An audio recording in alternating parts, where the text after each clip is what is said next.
Here we are for the first year player draft. We see a little update here. We are currently tied for first place in the AL Central. It's been a very good month of July so far. In this first game, Byron Buxton hit 3 homers, 3 solo homers, and a 4-1 win. The pitching's really been really good this month, and the bats are hitting. Olivar has been absolutely unbelievable with the bat in his hands in the batter's box. He's been incredible. He's a guy that is playing himself onto the roster long term. So we see a diagnosis pending here for Luke Keeschel. That's a new update, and that's a negative one. That's not good at all. So we'll kind of see what that looks like. But we are here to jump into the draft and see what some of these new gem players we can get in here. I believe we have the sixth pick. So I think we originally had 5, but the Angels with a comp pick move up. Yeah, I think that's right. I wonder how they got it. They just got it because they didn't sign their guy last year. So let's draft Central. Let's take a look at the mock draft here. They have Lineback, a guy we looked at, elite bat, the Minnesotan. They have him going first overall to the Rangers. Bill Young, incredibly good pitcher. At number 2, Tyler Tanner, elite power potential catcher. At 3, first baseman here in Childress. At 4, Jim Terry, we took a look at. Elite personality, potentially super elite bat for an 18-year-old. And then they have us taking third baseman Ivan Garcia, who high work ethic, another super plus bat. When we were taking a look at the guys, we really like Carvente because he's a major leaguer right now. We have high accuracy. He's literally a 50 overall player, and he's not in the major leagues. So definitely someone we're interested. We also looked at Jim Terry as well as Lineback. So as of right now, Carvente is projected to go 18th. And if he's there at 6, it would be very difficult for me to not take him. But why don't we see what happens here? Let's do it. Rangers at 1 go with the catcher. Wow. They go with the elite power potential catcher, a guy who probably not a catcher long term. So that's an interesting 1-1. At 2 goes the starter, Bill Young, durable to St. Louis. Baltimore at 3 goes a different catcher, better one than the first overall pick in Randy Futrell. This guy's already elite for an 18-year-old. He's going to be very good, and that's a good player. Rockies go Doug Dilly, a guy who's going to be in the major leagues in about a year probably with these ratings. Already a pretty well-developed bat, not the best outfielder, and then low work ethic. Angels at 5 go Carvente. You gotta be kidding me, man. Oh my goodness. All because they couldn't sign their damn draft pick a year ago. We lose out on a day 1 ace. Oh, that's such a blow. Oh, that's so annoying. There's the Angels taking our guy. Man, that blows. It's going to be difficult for me. Man, I really wanted him. But I think Lineback is the obvious pick then, no? I like Jim Terry, don't get me wrong. Very good bat. You like this. He's not really – he is a second baseman, but is he with this arm? It's kind of worse than what we have right now in terms of second base fielding because Keeschel is at second base and he's not. Like he's better than this and he's still not like a very good defender. So I really think it's Lineback all the way. Elite speed, good enough defense. Everything looks incredible. Keep the Minnesota. I'm going Mike Lineback. I don't really want to take another look at it. I'm already pissed because we didn't get Carvente. But what are you going to do? Mike Lineback will be the 5th overall pick for us. And he'll stay in Minnesota, join the team as long as, he signs, of course. But we'll meet his demand. Angels again with another pick. They went another starter in Aaron Lortz here. Aaron Jewell Lortz. So those are 2 first-round draft picks. We'll round out the top 10 here. Jim Terry heads to Pittsburgh, so it'll be interesting to see if he develops there. Nationals go Steve Wall, another really good outfielder and prospect here. And then the Royals at 10 go with our guy, Drink Wine. Out of the park wants everyone to drink more. Confirmed. I'm kidding. He's the 10th pick of the draft. We'll get to our second round here. Let's see what's left. Everything is left. This class is unbelievably stacked. Frank Underwood. Is that not the name of Kevin Spacey in House of Cards? Could I get Frank Underwood? Just the conniving, I don't know. Let's look at the college level pitchers. With the potentials I see with the bats, there's no way I'm going to go with a pitcher right now. Just because, these middle 50 guys, they should be here for a round or two. But look at, the potentials on the bats are ridiculous. I can't believe this. Let's take a look at what we got here. Birnbaum looks interesting. 35 arm, don't love that. Zarate, not a fan of. Bill Cage, 80 power. I don't know. I can't get caught up in the trap of that. We obviously looked at Frank Underwood, Francis, Corey Newman. Probably not someone we like that much. Jerry Chase, is a DH all the way. He's not going to become anything. Another just elite power, just striking. These are some interesting guys. What are we finding here? Galindo, no. Naren, no. Man, maybe I will go take a pitcher. I don't know. Mesa, I don't love. Honestly, it might be the catcher up top. I like Neil Bartel, but not that much. Kurt Guthrie, no. Cole Murdoch is interesting.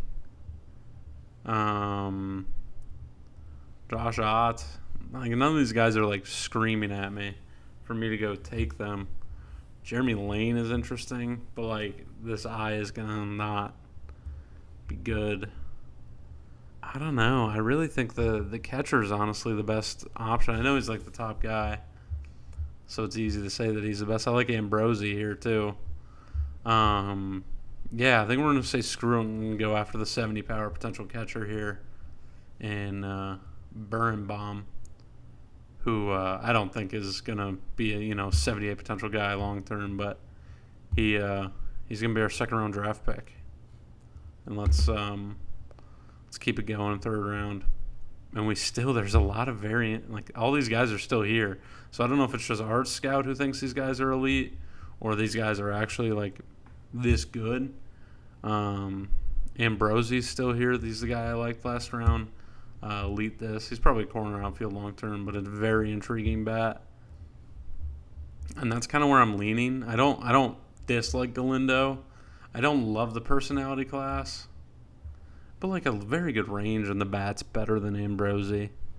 So Ambrosi's 17 though. I feel like Ambrosi could be here another round, whereas Galindo might not be. Galindo is more expensive though. I'm gonna take the gamble. We're gonna go with Galindo here. UC Irvin commit. See if we can sway him. OSA does not like Galindo, but as we know, we're a little different than OSA. We're gonna draft Galindo here, and then let's go to our next pick. And Ambrosi's still here, so I'm not even gonna look. And John Ambrosi will join the roster. So we are taking a good amount of outfielders in this class. 3 center fielders, not really by design. It's just kind of the best players that we saw. Let's see if we have any interesting pitchers available. Cruz Trevino. Make sure these are starters. Segura. No. Barbary. No. Don't think a 21-year-old who's a 26 overall is going to be anything. We might just keep it rolling with these bats. See what else is here. Sean Collins, first baseman. 70 power bat there. Mo Pierce. A 50 contact catcher already. That's intriguing. Andy Davis is kind of a whatever. Another outfielder we could take in Bartlett. I might end up taking one of these bats and these first basemen. We're going to go with another catcher in Jesse Shoop. Just because I think this is an interesting second bat, but he can't play the field. Sean Collins is interesting. I don't think Cole Murdoch, with the amount of outfielders we've taken, I don't think it makes sense for us. And he's impossible to sign. So is Stinson, mind you. I didn't even look at that. So I kind of like Jesse Shoop. I think we're gonna take another catcher here. 17. He's a ways away yet, but that's okay. We'll go Jesse Shoop, and then we'll do maybe one or two more picks, and then we'll do the rest on our own here. So let's keep it rolling. Let's get back to a sortable list. Galzerano is very interesting just because of the fact that he already has this developed. But these are bad, so I don't really want to fall for that. Yeah, I'm gonna back away from that. There's so many catchers this year. There's just a bunch of catchers who look interesting. What do we do here? Let's take a look at pitchers again. Just take a look. If not, I do think Sean Collins might be the pick. Just get a bat. I don't really care if he can't play the field that well. He's interesting enough for the sixth round to go. 58 potential seems kind of like not a bad move. I hate all these pitchers and the fact that they only throw 3 pitches. It makes me think that they're just long term always going to be in the bullpen. Man, I really wish we got the guy the Angels got. That's so unfortunate. But right now we're going to go Sean Collins. Yeah, I forgot to add him to our short lists here. Let's do that quick. Yeah, that's this guy's unbelievable. I mean, hopefully they don't sign him or something. But this guy's going to be like, he might be in Cy Young talks in a year, and he won 1 pick before us. That's gonna haunt us for a while, especially with the pitchers that we have that aren't like developing right now. Man, I really wanted Carventi, but he's probably gonna be just a dog. Is so unfortunate, but it's the game. That's why we play it. I'll do one more pick here with the mic on, and then I'll go do the rest on my own. Let's see. Man, the pitchers just aren't that good. Let's see, the talent's definitely dropping off a little bit. I don't know. We got. What the hell is this? I don't even know what I'm looking at. Why don't we see if there's any elite defensive guy? Terrence Keel, he's a real life player who I think came out last year and he must have not signed then. Who else do we got? Nothing too interesting. Bill Bartlett keeps looking at us, and he might just be the best player available. So I think we're just going to take our 17th center fielder. Yeah, not exactly ideal, but it's just like what's best available. I can't say no to it. So Bill Bartlett will be our 7th round pick. Yeah, our 7th round pick. So I'll do the rest here off screen, and then we'll hop in afterwards. All right, we've concluded the draft. We got one more guy to offer here. It was a pitcher we took. I'm gonna do that, and then we'll take a look here at the guys that we got. The rest of the dudes that we went out and got. Obviously, Leinbach into Birnbaum, Galindo, Ambrosi, Shoop, Collins, and Bartlett were all guys we drafted before I cut, and then after that we got another catcher in John Ellington, another one in Jake White, Mike Barr, center fielder, Jonathan Berry, and then the rest: Adam Shaw, Billy Black, Antonio Martinez, Brian Hodges. The rest of these guys down here, no one too interesting, but those were the rest of the draft picks. We'll hop back in here with an update about Keishel, see what's going on with him, and then we'll do an All-Star break update, and then we'll get to the trade deadline and see kind of if we're buyers at the deadline or not, or what we get into. We are obviously playing really well right now. And so it'll be interesting to see what we do. Yeah, so I'll hop back in here in a minute. And we're already hopping back in, and it's not the injury update that I planned to come in with. It's a different one. Erod suffered a setback with his ankle sprain.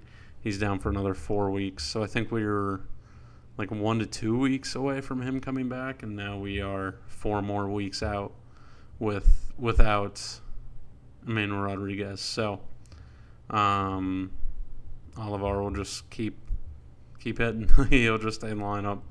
Still waiting on this foot injury. This is literally the day after the draft. So, and again, we have another injury update, but it's not the Luke Eagle one.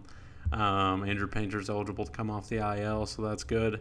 We're gonna give him a little bit of time with a rehab assignment down in AAA, and we're still waiting on the Luke Keishel injury. So, but Andrew Painter will be back here shortly, before the end of July, most likely. Once this All-Star breaks up, we'll bring him back up. I believe we'll give him a start or two to get him back into shape. And finally, we have our Luke Keishel update. He sprained his ankle. He'll be down for 3 weeks. Yeah, not good at all. Got to protect the guys in Minnesota, their ankles. We have another ankle sprain. So Luke Keishel will go down, and I do think it'll probably be Torin who comes up. He's been playing good. So Christopher Torin will join the roster, and that'll be that for right now. And we have another pending injury here. I don't know what it's going to be, but Dylan Cruz has suffered an injury as we are getting hit by the bug right now. Not ideal. And another big injury is hitting the Major League Ball Club. Dylan Cruz, intercostal strain. He'll be down for 4 weeks as well. So three of our better players are all down with injuries. We're going to go ahead and make the move to bring up Dante Nori. You might remember him from the trade with Joe Ryan. He was the second best prospect that we brought back. He's been just eating things up at AAA. He's been excellent. He's going to come on up, and that'll be the roster move with the Dylan Cruz injury. And we make it to the All-Star break. We send things off with a walk-off win over Pittsburgh. It looks like a drop third strike might have ended the game here with Colson Montgomery struck out, but we won. I guess I don't know what really happened. He had a homer in that game. The pitching this month has actually been really, really good. We are currently 11-5 in the month of July, so things are going well.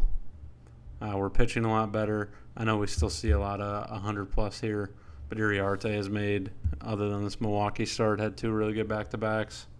Alcantara's been really solid. Again, had 1 bad start recently. But all these guys are kind of piecing it together, and we're piecing together wins because of it. So let's take a look at the rosters quick. Prospect-wise, let's see if we have anyone. We do. Ruben De Alba, our international free agent guy that we got, I think 2 seasons ago. Or no, with this offseason we got him. So Ruben De Alba, one of our guys. See if we have anyone else. There's that De Jesus for Detroit. Roberto Chapa, our big guy, big get last year and the last offseason in terms of international free agents. He's on this list. Kind of surprised not to see anyone else. That'll be it for the Twins. Let's look at the real rosters now. See who we have. Byron Buxton makes it out in center field. He's had a bounce back year despite, struggling at times. Poor in April, good in May, fine in June, and then has been lights out in July. 6 homers in 13 games. So, Byron Buxton, ladies and gentlemen, he might be back. We also have Luke Keishel who made it, who won't be playing with his injury before we're at the break, but we'll see how the season concludes. We have a couple of relievers here. Orion Kirkering, who's been excellent. He's been exactly what he thought he would be. A guy that we'll definitely bring back in the offseason. He's a core piece to this bullpen, a guy I don't really want to get rid of. And then Tyler Rogers, our free agent signing, excellent per nines, doing what he was meant to do. This is the reason we brought him in, just a guy who's consistent, who doesn't allow home runs and just gets outs. And he's been able to do that. He's been excellent. So 2 guys there for us. And then I think that'll be it. And in the All-Star game, we see the American League team lose. Sorry, I read that wrong. No. I was right the first time. The American League team won, but Yandy Diaz won MVP. So that's why I got a little thrown off there. Some injuries here as well. Oh, that's not. I thought it was Garrett Crochet, not Amir Garrett. Jackson Churio, knee tendonitis down for Milwaukee. And my news and mail just got, I don't know what the hell just happened there. Roman Anthony, fractured thumb. He's hurt. He's been hurt a good amount. 13-month broken bone in his elbow. So hopefully he can stay healthy for those Red Sox fans, so he can, be this, because he's elite. But yeah, well, let's take a look at not the game log, the box score here, see if any of our guys did anything. Buxton pinch hit and went 0 for 1 for Correa. There you go. So Correa's how's he been in Houston now? He's been fine. What a crazy trade that was. Pitching wise, Tyler Rogers came in for an inning, did fine. Doesn't like anything else happened for us, but the American League won. They will have home field advantage in the World Series. We'll hop back in here at the deadline to see if we do anything. I don't know what we do. Dante Norris only played in 1 game, so don't really pay too much attention to that. Shortstop, I kind of wanted to make an upgrade at because this is bad. I can't keep playing Taylor Walls. Walker Jenkins might need a stint down in the minors again. And we might just keep Nori up, and then when Erod gets back, he just takes that spot. I don't know. The injuries are kind of screwing us in terms of what roster moves we can or that we should make maybe. Pitching wise, I would like us to, because I really do think we can compete. We just need better pitching, and that starts in the starting rotation, because I really think our bullpen is very good. And we actually have the number 1 bullpen ERA, but 14th starters ERA. So, a team that's traded away their starters in the last 2 years like we have, we might go and try and get a rental option. And, that's kind of the thought process right now. That could change, but that's what we have for right now. We're going to offer an extension here to Tyler Rogers. He's been really good. He'll actually end up making less money next year, and then an option for $7 million the following year. So we'll submit that for Tyler Rogers. He's been lights out, like we mentioned. So look to keep him around for another season or 2. And since we're here, I forgot to do this. Let's take a look around the league first before I continue going on. The Red Sox are atop of the AL East, followed by the Rays and Orioles. The Yankees are pretty much completely out of contention there. So that's interesting. The Red Sox look to be extremely, extremely good. The Rays are no slouch, and the Orioles are right there as well. In the Central, obviously, we are tied here with Cleveland as of right now. See a lot of some bold letters over here. Luke Keeschel was 3rd in OPS and 3rd in stolen bases before his injury. But we'll look at this in a second. The Rangers are first in the AL West, so the A's have fallen off a touch. Just not very, 2 divisions that aren't very good, to be honest. Teams that are barely over 500 are leading them, while the AL East has nothing but sluggers. A team that would be 2 games back in our division and leading in the AL West, and the Blue Jays are 10.5 games back. So, but because of how good the Central is, or how good the East is, it really feels like you might need to win the Central to get into the playoffs. I don't know if there'll be 2 teams. As of right now, there would be, but that could always change. Let's look at the league leaders. Marcelo Meyer has been unbelievably good here for Boston, on pace for a 9 WAR season, hitting .340. No one's even close to him. The league over here is ran through the AL East. Look at all the guys in the AL East here. He leads the league in OPS. Wyatt Langford in 2nd, and there was Keeschel. He's leading the league in WAR as well. Definitely the MVP favorite at the All-Star break. Pitching-wise, Grant Taylor continues to be excellent for Chicago. And, if we had to vote right now, he would probably be my Cy Young winner. He also, he is leading the league in pitcher WAR as well. So he's been lights out. Cole Ragan's actually up here for wins, wins don't really matter, despite his 1.8 home run per nine. But that's the AL. In the National League, the Marlins, our favorite team, the Miami Marlins. No, they're falling off. The Braves are at the top. The Nationals are actually competing with them. I think the Nationals, they got Ian Happ. They made some moves. I don't really remember them. But the Nationals are competing, competing in this window of having James Wood and C.J. Abrams. So, cool to see the Nats back up there. In the Central, it's the Brewers, but they're doing battle here with the Reds and the Cubs, so that'll be an interesting one to keep track of throughout the rest of the year. And then the Dodgers are just going to Dodger. They're 3-7 in their last 10, and they're 63-34. So, the Dodgers are going to Dodger. Charlie Condon's hitting 348. My goodness. So the Rockies, despite, they're playing above 500 balls, so I don't want to say they're out of it. They're only 3 games back. So Charlie Condon's a big piece to that team and a big reason that they are where they are. Gabby Moreno here, he's balling out, hitting 344. And, 37-year-old Frederick Freeman just doing it still because he's the man.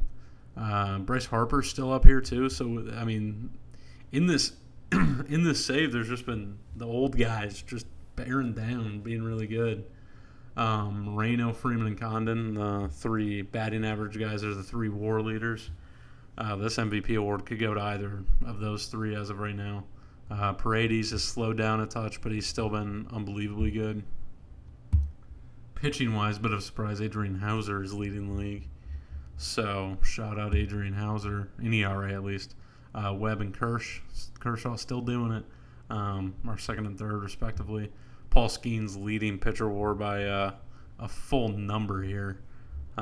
So Paul Skeens wanted to go get his second Cy Young and got a good chance to do it if he, closes out this pace and gets even better. But Pirates are bad, so we'll see. But that's the little all-star update on what's going on around the league. And we have extended Tyler Rogers here. We keep winning here after the break. We've won back-to-back. I think Andrew Painter, 2 really good starts. So once he's, healed up in a day or 2 here, or not healed up, but no longer exhausted, we'll get him back up on the Major League roster. And the corresponding move will likely be David Festa. And then one of these guys will move back over here. But I don't know what we're going to do yet because everyone's been okay. We might forego the Cole Ragans experiment. But I haven't decided yet. We'll get to that when we get to it. This big trade here, Aroldis Chapman, heading to Baltimore. So he was in St. Louis. He was a Cardinal, and he's being dealt here to Baltimore. They're adding at the deadline. The Yankees came and offered us Carlos Rodon. We didn't even get a chance to respond to it before they shipped him off to Atlanta. So Rodon is joining the Atlanta Braves. Another one that was made here. Ryan Walker is heading to the Texas Rangers. So some teams loading up at the deadline here. We're still waiting to get closer to the 31st. So we're almost there before we make our moves. We're going to finish this series up and then go ahead and look at what we can do to build this roster towards a playoff push. So Andrew Painter is officially back.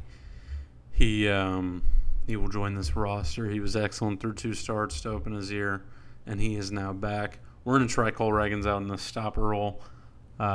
We mentioned this when we acquired him, that we might do this, and with him being the worst statistical starter, we're going to see if this can garner any value. And that'll be the Andrew Painter call up and the move to go with it. Mick Abel went down, by the way. That was what we did. Or not Mick Abel, sorry. David Festa. That's what I meant. So there's that. And we have a big trade here. Johan Duran is traded for the second time in his career, and he's joining that Washington Nationals team that's making a run. The Phillies have ended their pretty much their window here. It seems they 43 and 57. Joe Ryan was not the thing to push him over the edge. He's been really poor this season. I didn't even realize that. Matt Wallner has put up just abysmal numbers. It's better this year than it was a year ago, but yeah, that's so far it's looking like a pretty good trade for us. Johan Duran has been dealt, so there's that. And another big injury coming into the league, and it's not an injury to our team, but it is important to us as we are competing against Cleveland to go win this division. And their elite closer, Cade Smith, tore a labrum in his shoulder, so his season will end and he will be shut down. So in terms of competing for the division, something that'll help us. Obviously, don't want to root on anyone getting hurt, but definitely not something that's going to hurt us in terms of going and trying to take the AL Central. We have our first trade of the deadline, and it's a pretty big one. We're going to be sending James Ellwinger. When we joined in, he was the third-round draft pick in real life this year by the Minnesota Twins. He's 23 now, and we're still not seeing development in this home run allowed and control numbers, as well as him being a three-pitch pitcher. He's still at A-ball, so we're going to move on. James Ellwinger will be sent to the New York Yankees, and Nathan Eovaldi is coming in. Nate Eovaldi, we mentioned, was a big offseason trade and an acquisition. Excellent in Texas in real life this year. Traded to New York, was really fine, last year, and he's playing lights out this year, and he will be joining our Minnesota Twins. So there we go. That's the first trade we made. We traded for an all-star. There we go. I want to point out that we also, won 2 out of 3 against Arizona and then swept Colorado. So we have played ourselves into a great spot here. And Nate Eovaldi has just joined the team. The corresponding move, I don't know yet. I'll come back once I have an answer. All right, we do have the corresponding move. We're gonna send Sasaki down. He hasn't been great, but he's been fine. But when we get an option to bring in I almost said Andrew Painter, Nate Eovaldi, he'll be coming in. Mick Abel will move back to the bullpen, and we have brought in Nate Eovaldi. So there we go. As we approach the deadline, we have some bad news. Luke Keeschel suffered a setback, so we will be without him even longer. So not ideal. I don't think that we're really going to make another move here. I kind of want to see what we have with the bullpen. Like the guys that we have, and they're playing well. We could upgrade over Schreiber because his ERA is bad, but the per-nines are fine. So I don't know that we'll really make another move here. I think we're just going to stick with what we have and then, see how it turns out. Reagan's in his first outing as a reliever, 1 2/3, no base runners, 2 strikeouts. So, it's a good stepping stone, and hopefully that continues. And I think we're not going to make any more trades here at the deadline. A former friend of ours, RJ Pettit, has been dealt to Arizona. He's been really good with the White Sox, so he's moving on now to Arizona. See how he does there. And we conclude the month of July here. We just kept on winning. We also have an award. We finished the month of July 18-6. So we are officially 2.5 games out in front in the AL Central. Came off, we swept Colorado, and then we won here in Nathan Eovaldi's debut. He left early, but he's all right. He had just a blister, so a guy who was fragile. Obviously, something to worry about when he leaves early, but he's okay. So that was his first start. We saw that we had pitcher of the month here in Cole Ragans. He went 27 2/3 with 33 strikeouts and a sub-2 ERA. He had 2 saves and 2 appearances. So far in the bullpen, it's been a very positive experience. So we'll keep that going on. The other guys who won awards was Aranda Chapman, Ben Brown, Chandler Murphy for rookie. He's always someone who typically does good. He's got shoulder tendonitis. Cam Collier, guy we mentioned about the Reds a while back. We know how good he can become. And then we had some awards. Riley Quick, his potential's gone down a little bit, but he just won an award at AA for how he's been doing. End of July, we're 58-47. Team's looking really good. We didn't make any more moves at the deadline. 18-6, playing just above our pie tag. And all we need to do now is keep it going and get healthy so we can get some of these bats back into the lineup. We're really definitely missing Keishel, Cruz, and Rodriguez. And once those guys get back, I think we can be a really good team and really have a chance to contend here. Andrew Painter in his first start back struggled a little bit here in Colorado, 5 walks, but all in all, not too bad. Didn't allow the long ball since even though we were in Coors. That's it was only really 1 month that we went over today, but a lot happened. We had the draft, went 18-6, went out and got Nathan Eovaldi. So that'll be all we do today. When I come back, we'll finish August and September, and if and this 3-game series in October, and if we're good enough, we'll see what the playoffs have in store for us. But that'll be it for today.